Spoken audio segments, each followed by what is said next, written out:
17 Ekim Pazartesi, mutlu haftalar kıymetli dostlarım. Hoş geldiniz. Yeni bir gün, yeni bir haftaya başlıyoruz. Bugün günlerden yengeç. Evet, gökyüzünde yengeç enerjisi var. Çok da güzel gece saatlerinde açılar olacak. Salı gününe geçtiğimiz ilk saatlerden itibaren ilk önce onu söylemek istiyorum. Girişmek istediğiniz ne iş varsa, hangi konu varsa lütfen Salı gününü rahatlıkla kullanabilirsiniz. Mars, Güneş üçgeni var. Evet, bugün de etkili ama pazartesi günü. Fakat salı günü gece saatlerine itibaren tam olarak kavuşacak.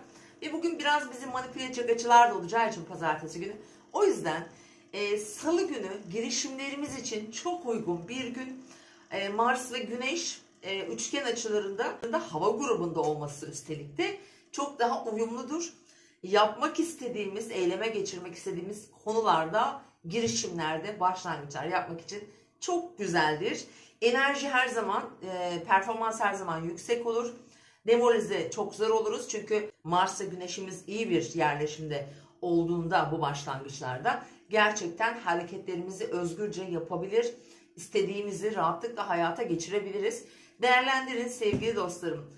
Pazartesi gününe gelince önce onu söylemek istediğim motivasyonlu bir açı çünkü. Bu arada çok da enerjik hissedeceğiz hepimiz. Evet, önce bu açıdan bahsetmek istedim sizlere.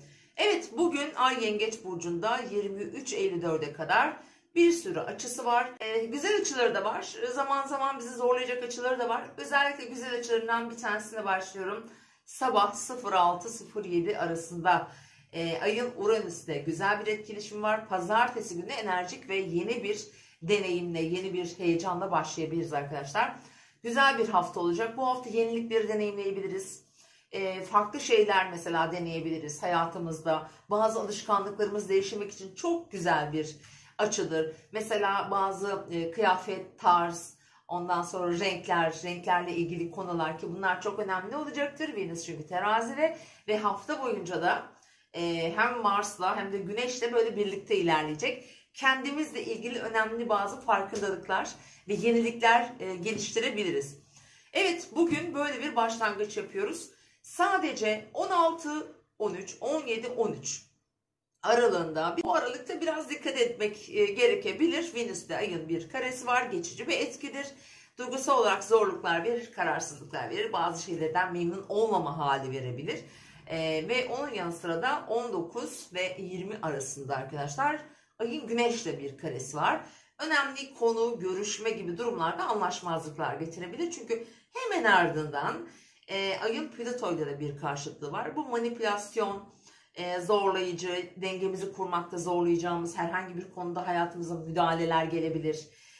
Otorite büyüklerinden mesela iş yeriyle ilgili gelişmeler. Bugün çalışma hayatı, iş hayatı ile ilgili konular, özellikle otorite figürü olan insanlarla pek böyle zıtlaşmamakta fayda var. Özellikle akşam saatlerine doğru önemli işler için, konular için dediğim gibi lütfen salı günü değerlendirin kıymetli dostlarım. Mesela çok güzel bir ahenkli bir durum vardır. Hayrınıza gelişecektir ama bugün olmadık bir saatte yaparsanız hani onu böyle boşu boşuna bozmuş olursunuz. Aynı zamanda moraliniz bozulur. Belki daha sonra düzelecektir ama zaman kaybedersiniz. Yine bugün güzel bir saat 17.03, 18.03. Ne dilersen, ne istersen Rabbimin verebileceği çok güzel bir Neptünyel saat arkadaşlar. Öncelikle şunu hatırlatmak istiyorum. Bir dileğiniz varsa önce onu niyet edin. Karar verin ve niyet edin. Bu anda edilen niyetler, kararlı bir şekilde bu arada edilen niyetler kesinlikle gerçek olma ihtimali çok yüksek sevgili dostlarım. Bunu da değerlendirin. Gece saatlerinde ise Venüs ve Neptün'ün bir 150'liği var. Bu aslında gün boyu etkili, öyle söyleyebilirim. Evet, ilişkiler yine burada gündemde olacak. Çünkü bugün gökyüzüne baktığımda aile içindeki ilişkilerimiz çok ön planda. Yerleşim yeriyle ilgili konular, özel ilişkilerimiz, güzellik, estetik, bakım gibi mesela evimizdeki dekor değişiklikleri, bazı yenilikler yapma isteğimiz olabilir. Hani ev değişikliği planlayanlar, işte kiralık veya satın alma gibi durumları olanlar da mesela bugün aile büyükleri veya diğer hayatı paylaştığınız aile fertleriyle mesela özellikle akşam saatlerinde bazı gerginlikler oluşabilir. Biraz daha sakin ve sağduyulu olmakta fayda var. Çünkü Ay Yengeç'te Çok duygusal, hassas ve hemen atar gider yaparız. Ön yargılı davranabiliriz. Çünkü bugün toprak elementi gökyüzünde eksik arkadaşlar. Hava elementi çok güçlü. Herkes görüşünü rahatça ifade edecektir. Fakat bunu biraz hani sınırları, ölçüleri olursa daha iyi olabilir açıkçası. Özellikle dediğim gibi 19 ile 23 arası zorlayabilir. Şimdi bugünün güzel saatlerinden bahsedeceğim sizlere. Önemli işleriniz için kullanabileceğiniz saatler arkadaşlar. 11.46, 12.42. Evet, özellikle aile içindeki kişilerle gayrimenkuller olabilir. Özel ilişkileriniz olabilir. Dişi figürler, mesela anne, kız kardeş gibi.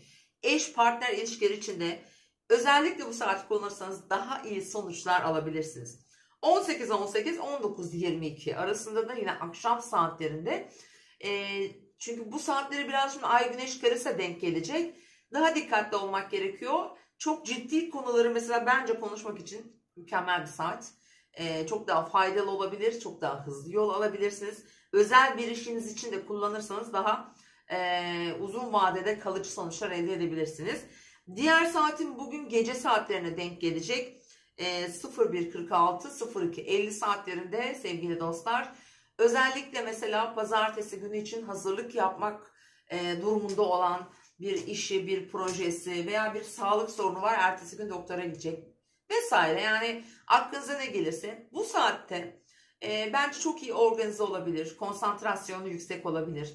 Bence değerlendirin. Çünkü tam bu saatlerde hani Mars ve Güneş'in de o güzel uyumlu açısı hemen salı gününe geçtiğimiz saatlerde. Çünkü bu son verdiğim saat gece yarısı, yani salı gününe geçtiğimiz saatte itibaren olmuş olacak. Yani salı günün ilk saatleri.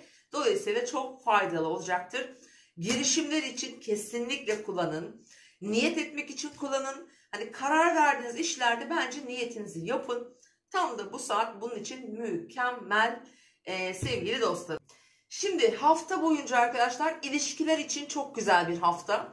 Çünkü Venüs'ün Mars'la ve aynı zamanda Venüs Güneş'e de kavuşacak hafta sonuna doğru. Çok özel bir Venüs pentagramı oluşuyor gökyüzünde. Venüs son derecelerine gidiyor, Mars'la açı yapıyor. Bu ilişkileri çok iyi yansıyacaktır.